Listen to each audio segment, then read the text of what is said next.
आप शायद यही सोच सोच कर टेंशन में हो कि दुबई के पास कहाँ से आया इतना पैसा। पैसा ही पैसा होगा। आपको ये जानकर हैरानी होगी कि दुबई जन्म से ही इतना अमीर देश नहीं है। हाँ, आज के युग में दुबई को उसकी लग्जरी, सबसे ऊंची इमारत, बुर्ज खलीफा, शॉपिंग मॉल, बेहतरीन पार्क, सोने के भंडार और दुनिया के 7 स्टार होटल की वजह से सबसे महंगे शहरों में गिना जाता है। ये सभी चीज़ें दुबई को दुनिया के दूसरे शहरों से अलग बनाती है।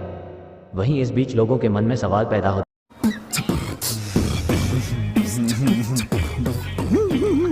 है कि यूएई का शहर दुबई इतना अमीर मुल्क कैसे बन गया और इसके पीछे का कारण क्या है।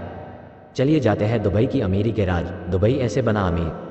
आलिशान शहर दुबई में 50 साल पहले रेत के अलावा कुछ भी नहीं था। यहाँ के लोग मछली पकड़ते, बेचते और खाते थे। अच्छा, हमको सिखा रिया है। यह मछली करने के सिवाय कोई रोजगार न था। चारों तरफ रेत ही रेत के मैदान जिसमें खेती असंभव थी। लेकिन दुबई तेल की खोज में लगा हुआ था। उसे जब तेल मिला तब तेल से दुबई की कमाई 1% भी नहीं थी। इस वजह से दुबई को अपने आप को बेहतर बनाने के लिए कुछ नया करने की जरूरत थी, जिसके बाद अच्छा, हमको सिखा रिया है। दुबई के शासक राशिद बिन सईद अल मक्तूम सत्ता में आते ही दुबई का ध्यान तेल से हटाकर अपने देश में इन्वेस्टमेंट करने पर लगा दिया। इसके लिए उन्होंने दूसरों देशों से बहुत बड़े बड़े लोन लिए और इस पैसों को दुबई के अंदर प्राइवेट कंपनियां स्थापित करने पर खर्च करना शुरू कर दिया। क्या बात है सर, क्या बात है सर। इसके बाद इन कंपनियों ने ही दुबई के अंदर बिजली की लाइन, टेलीफोन सर्विस और बंदरगाह का विस्तार करने का काम किया। वहीं इस लोन के पैसे से ही शेख राशिद बिन सईद ने साल 1960 में दुबई में पहला एयरपोर्ट बनाया।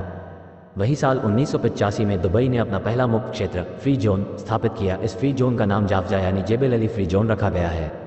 ये फ्री जोन 52 वर्ग किलोमीटर तक में फैला हुआ। दुबई का ये फ्री जोन दुनिया का सबसे बड़ा फ्री जोन है। इसकी वजह से ये ग्लोबल व्यवसायों के लिए एक बड़ा अट्रैक्शन बन गया है।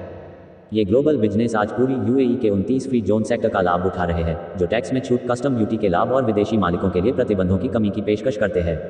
इसकी वजह से दुबई के विकास को रफ्तार मिली। वहीं तेल को छोड़ दुबई ने टूरिज्म को बढ़ावा दिया।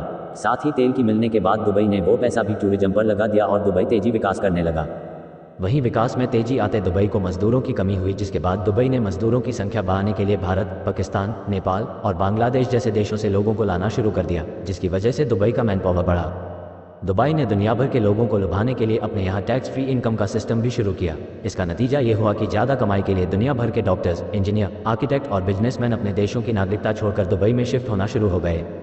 दुबई के विकास में आई तेजी। दुबई कैसा बना सबसे आलीशान रईस शहर, जानिए क्या है इसके पीछे की कहानी।